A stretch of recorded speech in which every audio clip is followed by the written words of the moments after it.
Good morning. I'm Roy Davey from OFMS Inc., and we are the purveyors of Insight, a space management system. And while we're all investing a lot of our time and effort and money in GIS and BIM and all these complicated and complex systems and the connections between them, we see that there's still some really fundamental and critical things that need to happen with just basic space management. So that was the reason for this session. And so we're going to look at a few topics about space management with our panel, Kelly Nelson, Dobie Howard, and Kelly Moultrop. And the topics we're going to cover are these. We're going to spend most of our time on the first floor, and if there's room, and time, we'll do the last one. Each of the panelists is going to speak to one of the topics, and at the end of their talk, that's the time to ask questions about that particular topic. We're not going to wait to the end, okay? And I'm going to be the official timekeeper here so that we sort of stay on schedule, okay? So our topics are about the basic use of space information, the distribution of that information to others, what kinds of ROI efforts you can engage in to justify space management, the fact that a lot of the space management systems are aging in technology, and what are the new needs, and finally, technology configurations if we can get to it. What are the pros and cons to getting individual components and linking them together versus an all-in-one system, kind of an idea. So our first topic is using space information, particularly in the idea of is it simply operational and tactical, or is it strategic in nature itself? And Kelly is going to address that. So go ahead, Kelly. Hi. Currently, we use Famous. We've been on Famous since 1999. We're on version XI2. That's the client server that we host at Iowa State. We have several modules that we use. We use keys, we use the work orders, we use space, service requests, we use the capital project. And we've customized a lot of these modules to fit our business practices. So we have IT staff that write or specialize and write the models to fit our business needs. We see the space collection at Iowa State both operational and strategic. It's very important. We think it's very important to keep our space database up to date and current for our work order system. For our spaces tied into the key system, so if our space isn't accurate by whether they've added new rooms for remodeling or renovation, or if departments have moved, people can't order keys. Equipment inventory is tied into our space database, whether there's fume hoods, cooling units, and our custodial staff also keeps our space. They have their service levels and how they service each room. An office gets serviced twice a week, or versus some labs don't get any service. They just get the trash taken out. Our space operationally is available to everybody on campus through our web page. We have a building information page that gives just basic information, gross square foot for each building. But also there's places that department or anybody can click on that tells what departments are in the building and the square foot that department occupies in that building. And then there's also a button that they can push to show all the rooms and then the room type space in that building. We also share most of all of our floor plans available on that building webpage as well. It's wayfinding for students, for fire safety, and our floor plans are kept up to date for the IT department because they use that for the data jacks and phone jacks in the buildings. We do a space survey every 2 years. Every fourth year we work with our controllers department because they use that information to collect the data for the indirect cost recovery with the federal government. In strategic ways, we create many custom reports for our consultants that we work with to do space studies, as well as internal planning studies with departments and administration on how to accommodate growth due to our student enrollment We've actually had record enrollment every year for the last 7 or 8 years. Space data is used for our resource management model. That started, I want to say, about 10 years ago, where they're looking at space, how it's used, how much the space departments occupy, and then they come up with a fee for charge, how much then that college pays for their space for that next fiscal year. And then our utility costs are also based off of the space that departments are used. We provide annual summaries to the colleges and administrative units, showing them their space by department and room type. We actually have just started to create annual report or recaps for all the colleges, that we have pie charts that show the departments or the colleges, how their space is broken up across the departments, and then what type of space, whether they're labs, their offices, other spaces. And then that just makes the discussion come up, and then they can also look, we'll do mapping with our campus maps. We'll highlight buildings so they can, if we have new deans come in, I kind of show them where all their spaces are on campus. There's some that are local or real centralized to one area, where some of the other colleges, they're spread across campus. We also, the space that we use, we do reports to help forecast potential needs. And looking at, for example, our aging conditions of our Vet Med Research Institute. At some point, we know we need to replace a lot of those aging buildings. And we know the space that exists, and then we have an idea, and working with consultants in the departments, how much space they may need for growth. And that ties into where we need to get into when we do site planning, strategic with the space we need, how much electricity they need, can we put a building in this area for utilities, for steam generation, cooling. So there's a lot together that we need to get with departments. And starting with planning, the last couple of years we've been doing a biosciences planning study and working with the department, where it's come out we're building a new building, and then in addition to another building right across the street. And our approach to space has changed, where we're looking to optimize going up on our footprint going up, and we're starting to include shelf space in our designs for future growth for both of those buildings that we have shelf space that we'll grow into. That's all I had, just documented, short and sweet. Any questions on? Yeah. You mentioned space inventory every 2 years. How do you guys go about doing that? We have a web interface that works with the API tables in the space database with Famous.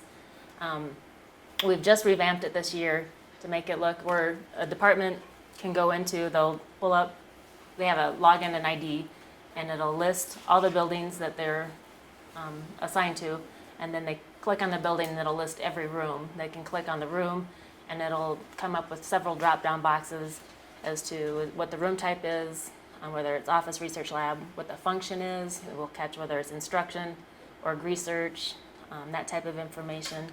They can also prorate the room if they have office and a lab in the same space. But new to this year is it'll also show other departments that are using that space. They can't change that space, but what we've seen in the past, when people are just looking through, going all this data, they may see, I use 100% of this room. And they forget that there's somebody else that's using that room with them. So when it comes back into the API table and you're trying to validate it, you get error messages. So we're trying to clean up some of that information. So basically it's a tabular format and they don't see a floor plan? We have links to floor plans. Okay. I think eventually that's been a request of our customers can we have a floor plan, click on that room, and then get to that tabular information, but we're not at that point right yet. now they get a floor plan that shows the rooms they have to look at, but that's all. But So nobody physically walk the space to verify the space?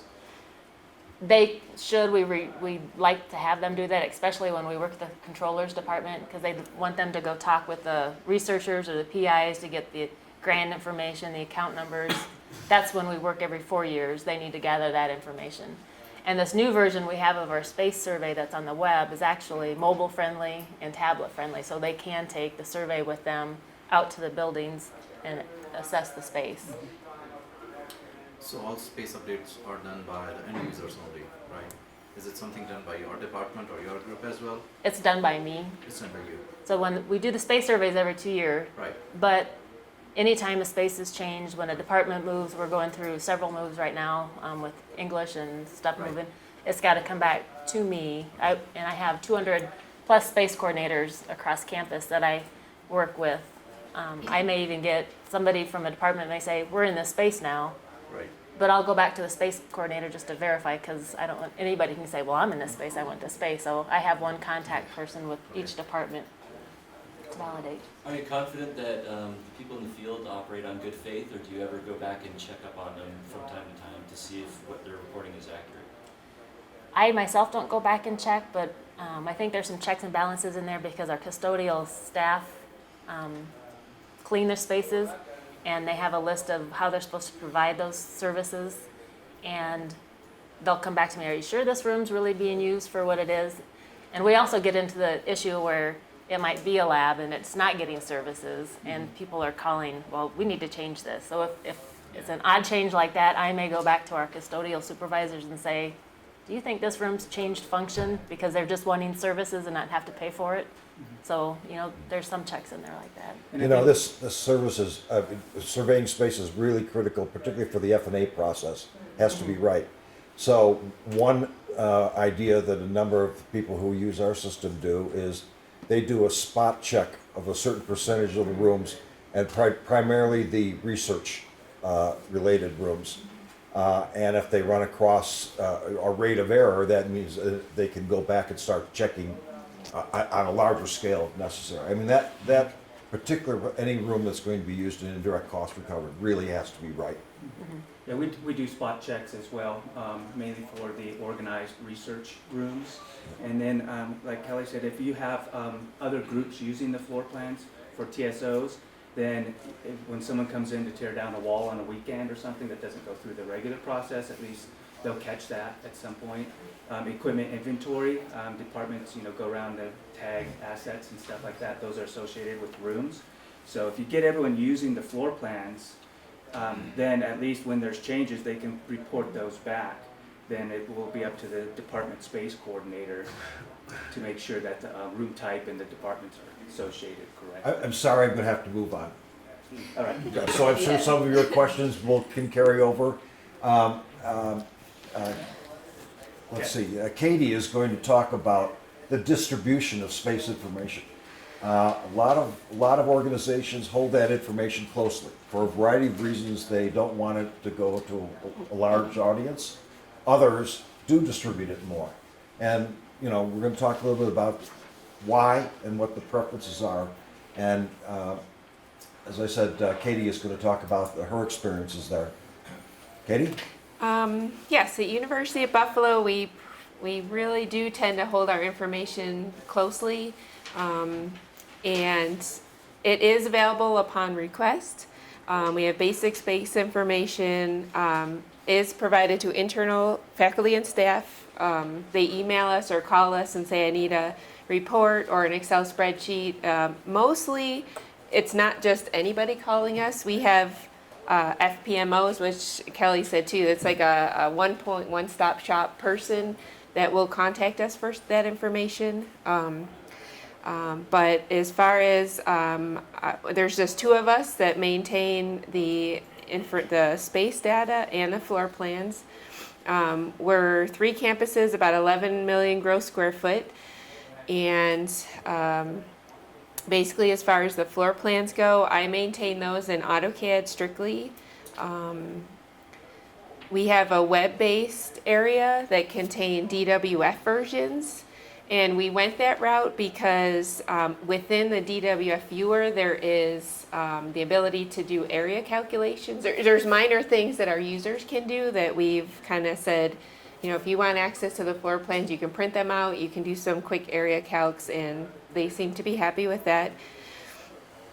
It is only, I give permission to those people that ask for it, and so when they ask for it, they have to log in via UBIT or we call UBIT and password, And then they get the list of all of our floor plans available to them. Students do have access, but it's only for university work purposes. I actually have to do like a triple checks and balances that it is a student assigned to either a project or a faculty or staff. Once I get the yay or nay, the student will get access for a specific amount of time, usually a year or two. Internal facility staff has access to PDF versions that came about several years ago because our environment, health, and safety staff were using iPads, and there was no real good DWF viewer. So they begged and begged for PDF versions. I don't know exactly what they do with them, but I know I use them going out in the field myself. I can pull up any building at any time with the iPad. And I guess I would say I didn't work at the university at the time, but I was sort of told after 9/11 is when everything really got secured. We just didn't want anybody getting into any of our spaces at that time. The actual physical space inventory is a homegrown access database that my boss has developed. Only him and myself, and that was just within the last 6 months. He actually let me kind of update things. As you know, Dave, he's very secure. He holds his database close to his heart, and he finally opened it up and was like, "You need to give me a pat on the back." So, anyways, those of you that know Dave, you'll understand why. We do have other users across the campus that have view-only access, such as our capital project team. They use it all the time to go in and, again, check who's in a space and square footage and things like that. It's a very small group, but we do give access to other groups on a view-only basis. And again, with this, we do a survey once a year. It is web-based. The facilities planning management officers have access to color graphics and Excel reports, and they complete the web survey where they can update their space, just as Kelly does too. And we do also, again, depending on what the change is, sometimes we're flagged immediately if all of a sudden something's changed to an office, but it's 500 square feet or 1,000 square feet. We're like, well, what's up with that? So then we'll go out and double check. So we do monitor the information that the users want to change. And if something is flagged, then we'll go out and update that. But we do rely on our FPMOs to, we try and trust them as much as possible because they're reporting on that information as well. So if it's bad information coming out of their system, well then they're the ones reporting bad information to their superiors as far as I know. We are not connected to Maximo. That's our biggest, with the inventory, it's not talking to each other right now. It's been a huge issue right now. So every time we update space information on the CAD floor plans and in our inventory, the Maximo, our operations folks have to manually update their information to match ours. It's a huge issue, but again, this is that emerging technology. We're hoping to someday change that. But I think that's all I have, so. Great. We have found that, I've talked to a number of people that when they do surveys, and I think probably everybody does periodic surveys, that the largest conflict is in claiming the space. More than one organization will claim the space, or no one will claim the space. You say it belongs to them, but that is, no, it's not ours. Mm-hmm. And so that intermediate step of letting the surveyors, if you will, do the updates, but then it goes to an intermediate place where it could be monitored, conflicts can be resolved and things like that before it actually updates the database is an important step in that process.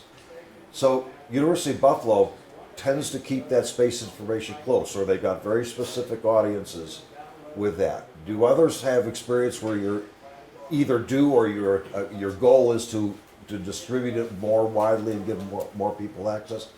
Lady in the back? Yeah, so we distribute ours a lot more. Where are you from, ma'am? I'm sorry. University of Massachusetts Lowell. Okay.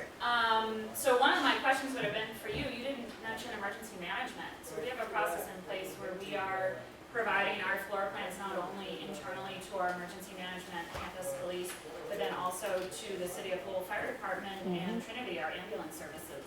So I'm surprised you say after 9/11 that you guys really battened down the hatches. For us, it was more, we're not widely distributing, but we are very carefully distributing it to people that need it for response efforts. Right. We do make our floor plans available through a secure web server for faculty and staff, not students. Same thing Yeah. happens with students. It's a part of the planning process whereby deans can evaluate, their space and then be able to make requests based on what they're able to see. So you don't have the emergency management as in knocking down your door looking for that information? It's something that bothers me a lot. Actually, there really is not much communication between our UB police department and the fire department. I mean, they do get maybe a CD burned of our floor plans once in a while. Unfortunately, I'm not like directly related to that, but they have access. But even our environment, health and safety met with somebody recently, and they were so frustrated, even with fire or smoke detectors, that there's just this disconnect that a room comes up or comes down, and somebody has to update the fire alarm system, and we're not doing well with that. So. Thanks. Any others? Go ahead, yes, sir. You. Okay, yeah, Kirk Bells, UC San Diego. We have all of our facilities information, well, not all of it, but all of our room space tables, CAD drawings and as-built available in a web portal. And that's theoretically accessible to any university employee. So the rule of thumb we use is if there's a contractual relationship to the university, we have confidence that that person can have access. So sometimes we will let students in, especially if they're assisting management service officers. Then we'll give them a timed access, we'll calendar it and say how long you need access, and then kick them out. Great. Bob? Yeah, we're going to be talking about this a little bit more at 2 o'clock in our presentation, but up until 2 years ago, only departments could look at their own space. Since then, we've opened it up, so everybody can look at anybody's space. And in our implementation of Archibus, we set up a whole system of coordinators, very similar to what you do, but these people, depending on what fields we're talking about, can actually go in there and change the space, and then it gets kind of bumped up to another level, which you referred to, Right. kind of where it can be reviewed and modified, rejected, or accepted. and so on and so Exactly. forth. Great. Here I go again. We're going to move on to the next topic. Thank you very much, Katie. Next topic is ROI for space management. I've got one on already, Dobie. Thank you. It's something near and dear to my heart because I think all of us at one time or another, whether we're humming along with our systems or we're exploring a new system, we have to justify the investment into the space management for a variety of reasons. Yesterday in his keynote, Dennis Rodriguez was saying that budgeting often is soft and emotional, and the way to counter that is with hard facts and really clear projections of the return on that investment. So I'd like to take just a few minutes to suggest some methodologies that we put together. And these are 3 potential cost initiatives. And I'm just going to show you a little bit about a methodology and how you can use these initiatives. There are many others. And some real numbers to justify, show some significant return on the investment that's made into space management. Now, for this exercise, I'm going to pick 1 million square feet of space, just 1 million. So if you're 10 million, you can look at this and say, multiply the results by 10, and have an idea. And it's typical university space, a mixture of research and academic and teaching and administrative space. We're going to take a look at some cost avoidance through better space utilization, reduction through churn rate management, people moving around a lot, and cost recovery, primarily indirect cost recovery for sponsored research. So the first one, let's assume we are able to, because of our space management system, increase space utilization by simply 1%. So here are the numbers real quickly. For 1 million gross square feet, On average, 65% of that is assignable square feet, usable by the occupants of the buildings.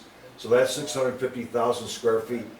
A 1% utilization increase means 6,500 newly found square feet that is not being utilized well now. So if you were going to, if that was a goal, you found to find 6,500 square feet, there's two ways you can get that to that goal. You can build it, or if you can identify it, you can renovate it, okay? And the difference between those two is where the real savings is. If you were to build that 6,500 square feet today, and you remember you have to also build the non-assignable part of that, so that translates to 10,000 square feet of gross space, and you plug in the number of what it costs per square foot to build these days. Here's an average number across the country from about a year ago of $287 a square foot. Now remember, that's all mixtures of space. That's probably low, but that's talking about any kind of space at all. Obviously, if you're doing research space, much more expensive. You get the idea. But that's about 2.9 million to build it. If, however, you were able to renovate 6,500 square feet of newly found space at renovation costs, which are substantially lower, remember now you're not building for the gross, okay? There would be the cost to do it that way, and the difference is astounding. It's quite a difference. So if you can find underutilized space and renovate it, as opposed to say, well, we got to go out and build a million new square feet because we're running out of space to use, that's one way of looking at it. So that's a real simplistic view, but the idea is to start using some real numbers to come up with that. Churn rate. There's a lot that could be done with churn rate. We all know that moves are going on like crazy. Here are some basic assumptions. For that million square feet, again, the assignable square footage is 650,000, and make an assumption of 20% of that is office space. That's a pretty reasonable assumption. You could obviously find out from your own data what it is.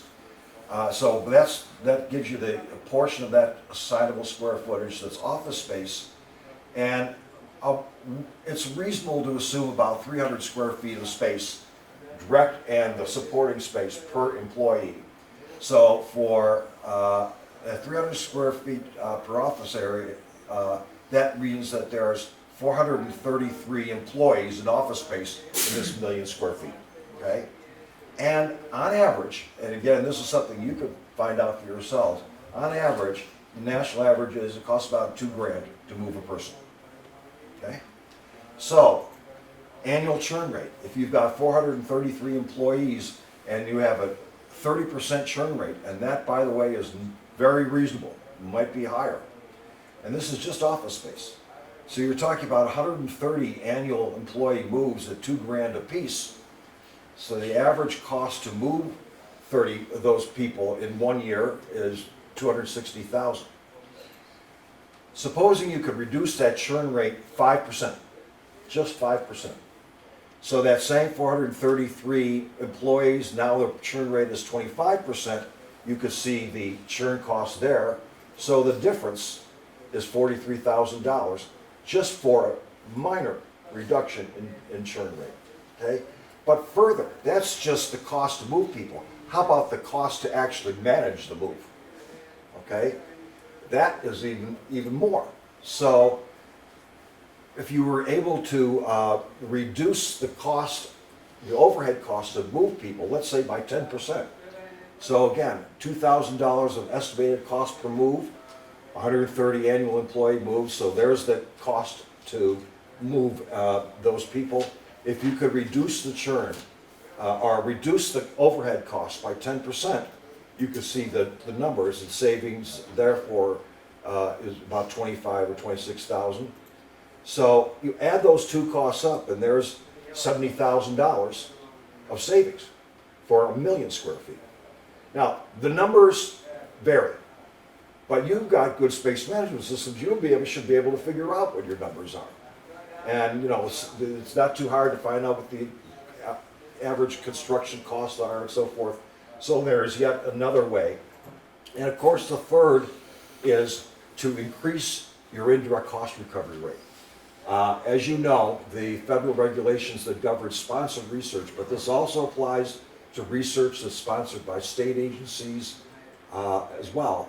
There are several cost pools related to space, O&M cost pools, that you are audited for, and where you can actually have some impact on the return of indirect costs for that.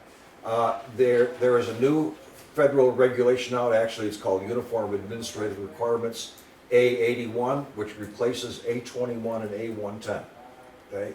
But there's some new things going on, and Bob Pizzi and I were talking about this morning about some new trends that we're all going to be facing with this new A81. By the time of your next FTA, you may find that the traditional ways you measured space for purposes of indirect cost have been tweaked.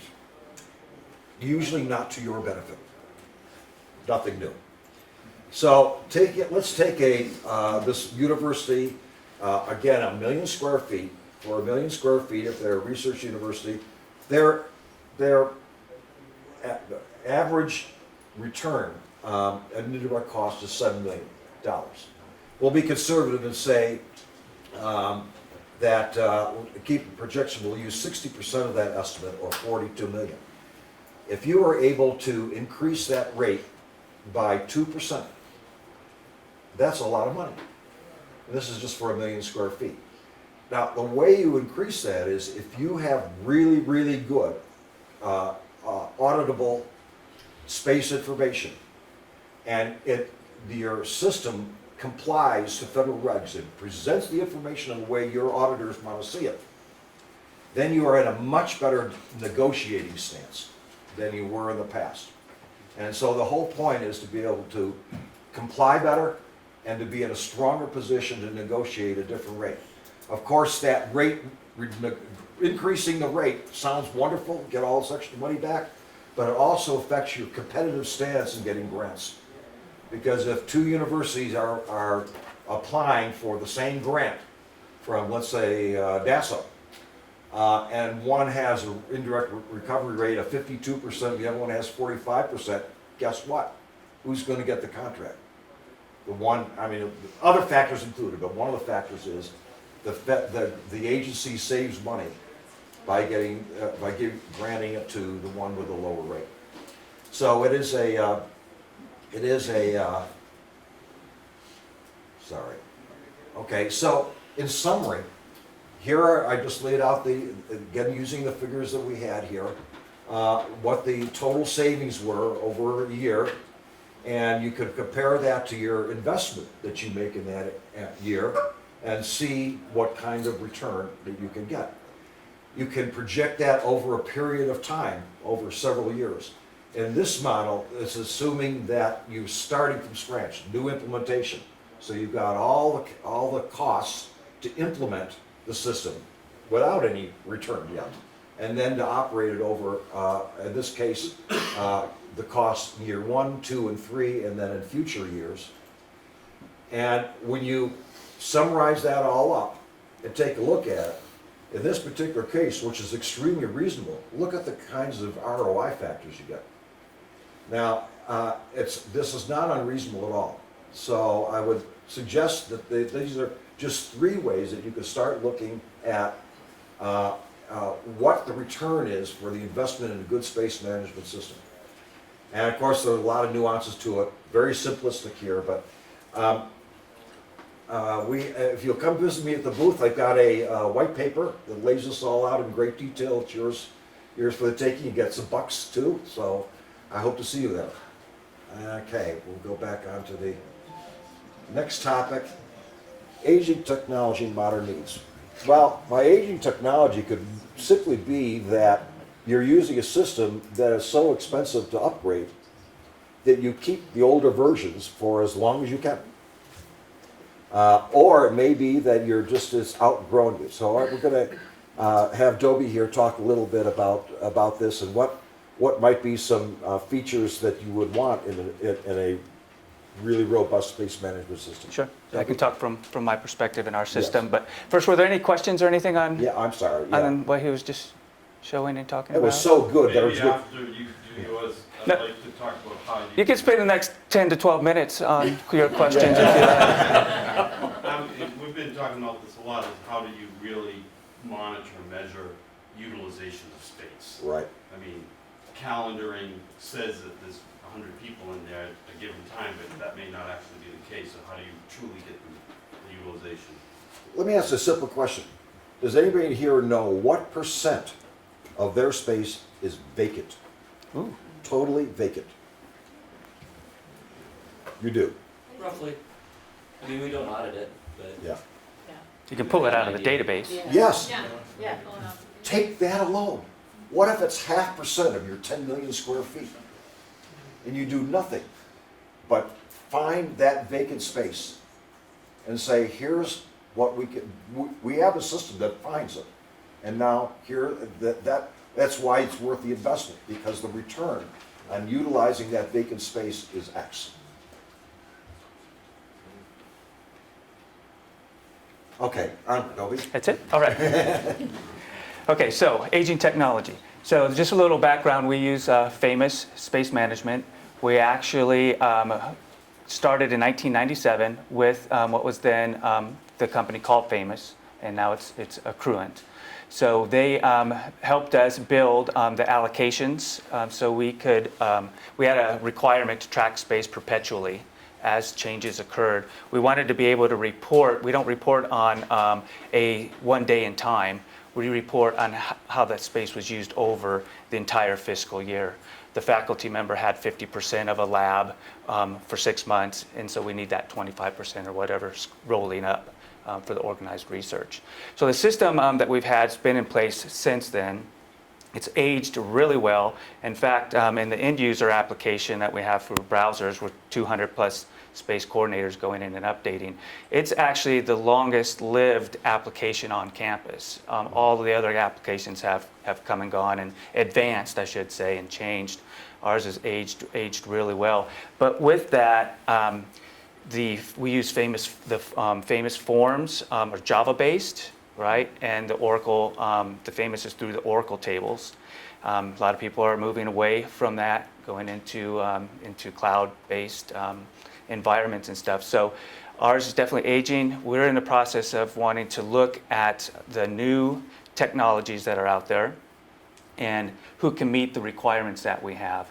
Like what Kelly was mentioning, we have people want to be able to just, instead of looking at a list of rooms, 101, 102, 103, which one's the lab, which one's the student office, we want to be able to have a campus map, pick on the building, open up the floor plan, pick on the floor, and then pop in the information, right? And then we do have some searching for faculty members, but we could do a lot more automation with bringing in, so we bring in a faculty member.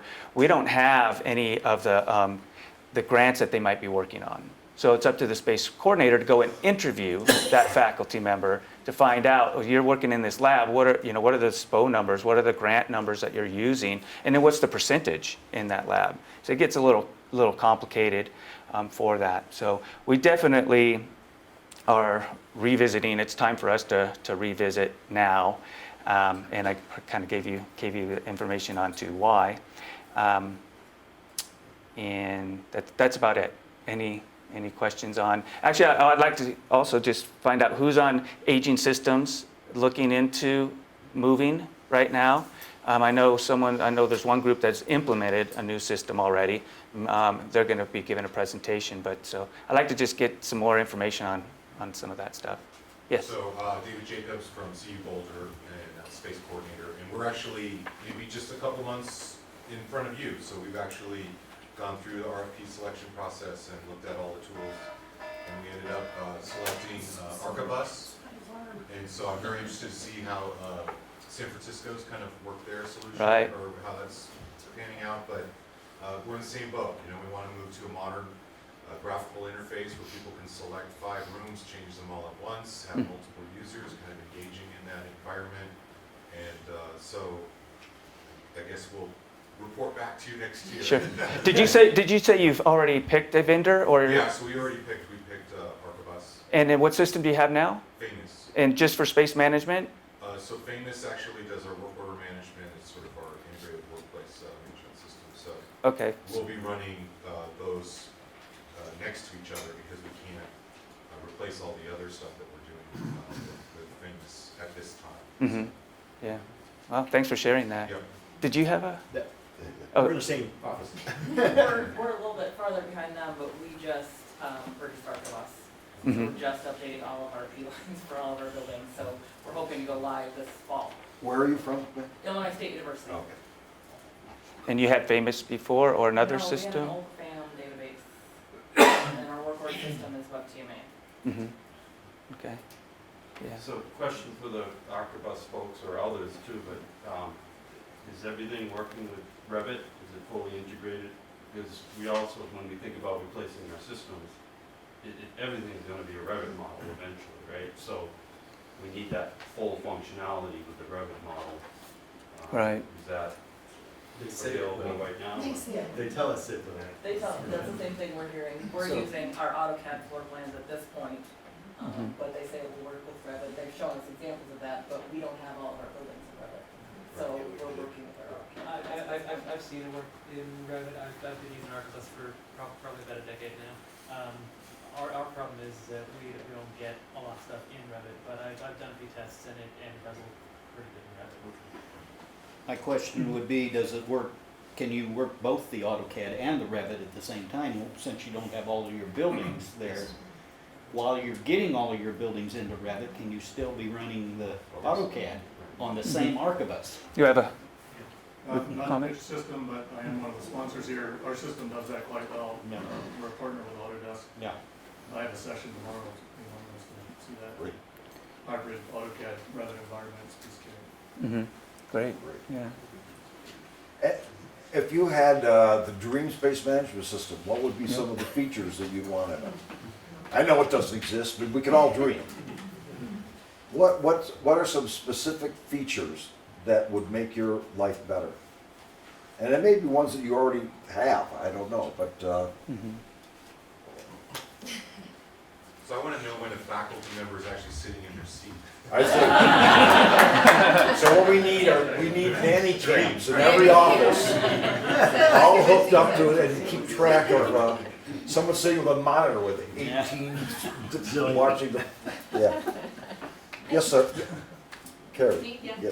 It makes me, I may not be as informed on all of the different systems, but I think one of the things that I've noticed, we recently gone through a selection process, and it seems that every time we have vendors come in, there's nothing really specialized for higher ed. So we have a lot of conversations regarding how do we get your system to be not configured so it can accommodate the reporting requirements of indirect cost. It can accommodate PIs and multiple PIs in a space. It can accommodate grants and contracts information.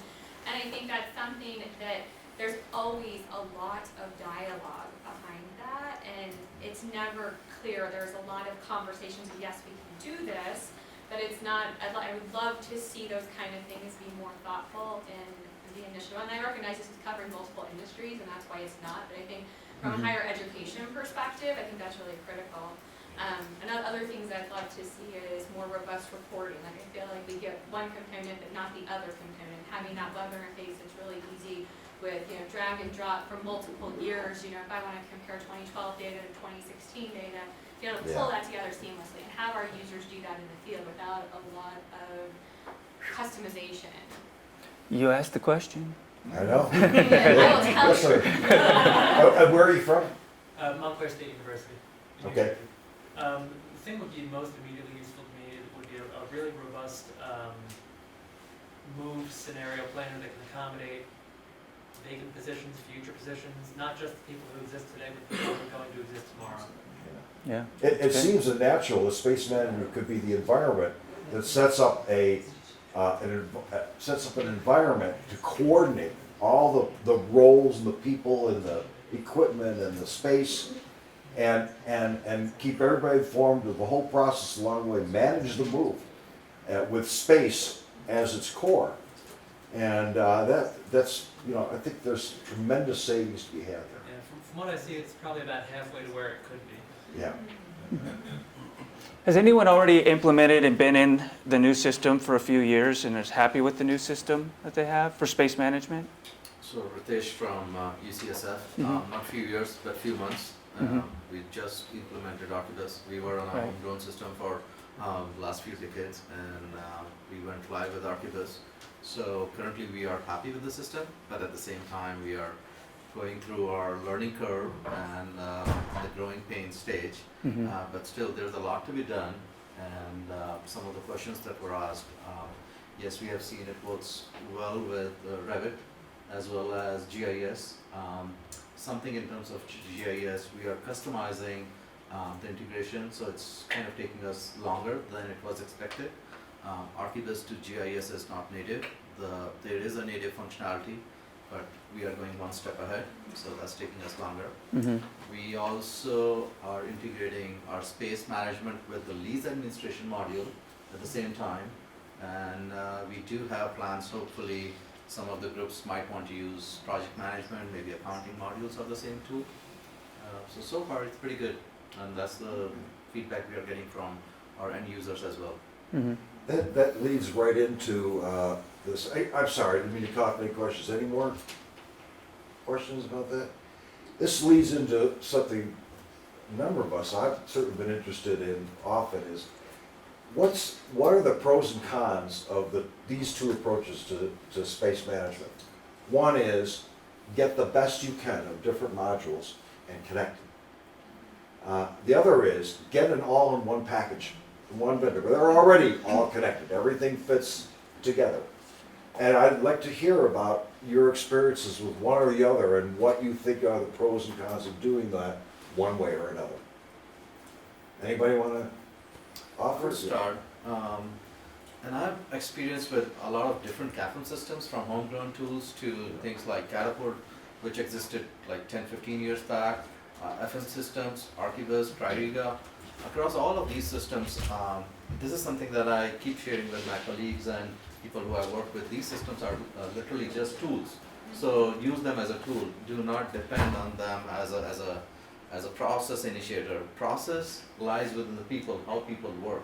So if we can have that mindset change among the people or the teams who are using these tools, I think then it's indifferent if you are using one system or multiple systems.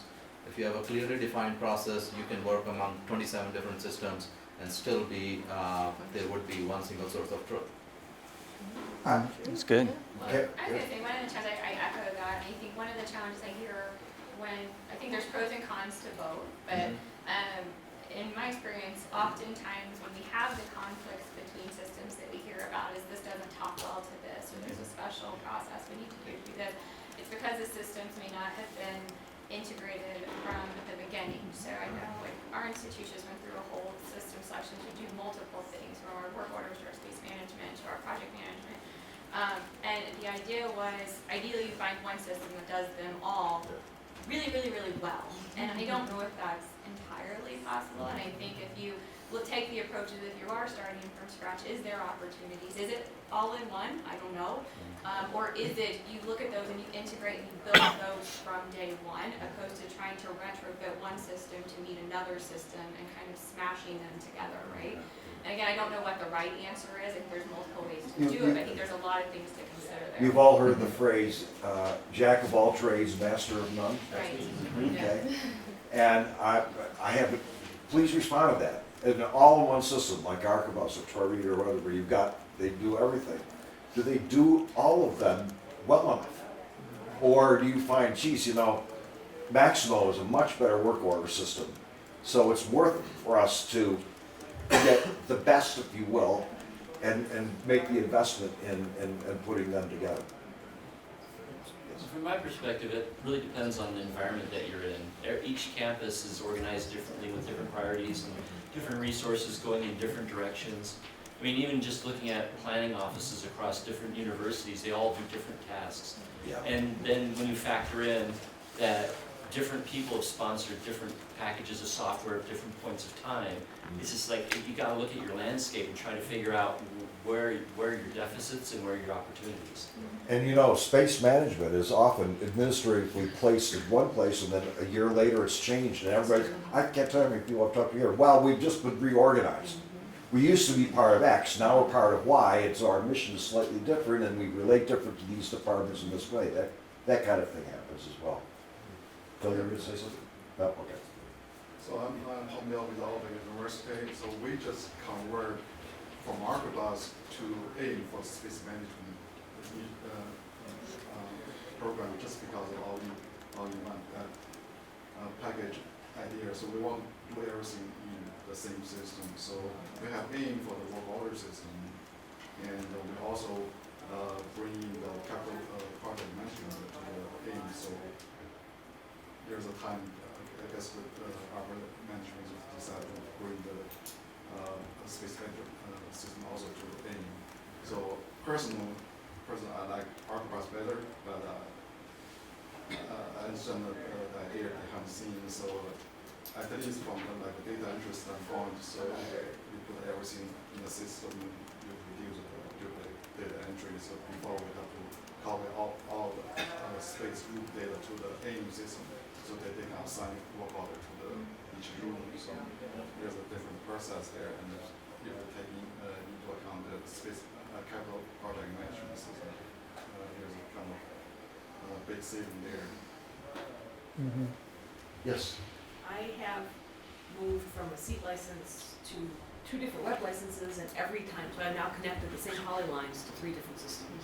And I honestly think if graphics is important, I think that's why it can't have different systems. Until they have a way to make the polygon or the area data a data shift. So you can still show the same floor plan in your work order system and in your space management system. I'm sorry, who are you from? Mary Lynn from Madison. Okay. So it's just really hard. I think that, like data, I think is easier to swap, like numbers, tabular numbers, I think are easier to swap. But the floor plans, if you really want to visualize, that's what doesn't seem to swap. And it's just an observation. I have not tried to implement any of them, but I have managed to attach the same polylines 3 times. Anybody else experiencing or potentially experiencing the same issue? When you guys implemented Archibus, you had floor plans polylined already? Yes. And so you had to go through that conversion? Yes, Yeah. that was a lengthy process. We did not have to do a lot of re-polylining, but at the same time, we just used our existing polylines, which were attached to our current database system at that time, and Archibus picked up all those polylines to connect into the data attribute. So that piece was easy. But no, it did not took us any longer. There were a few challenges because our data systems were used differently by 2 big components of UCSF. So one is campus, the second one is medical center, and there were few shared floor plans which were managed and tracked differently by campus and med center. So there were 2 versions at the same time. So we had to go through each and every floor plan.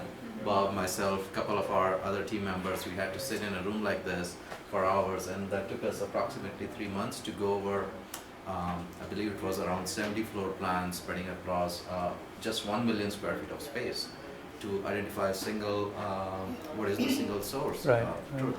So there is always some data cleanup, drawings cleanup, standardization of layers that's required if you are planning to move to one of these systems. So I would say be ready for that, but don't get intimidated by it.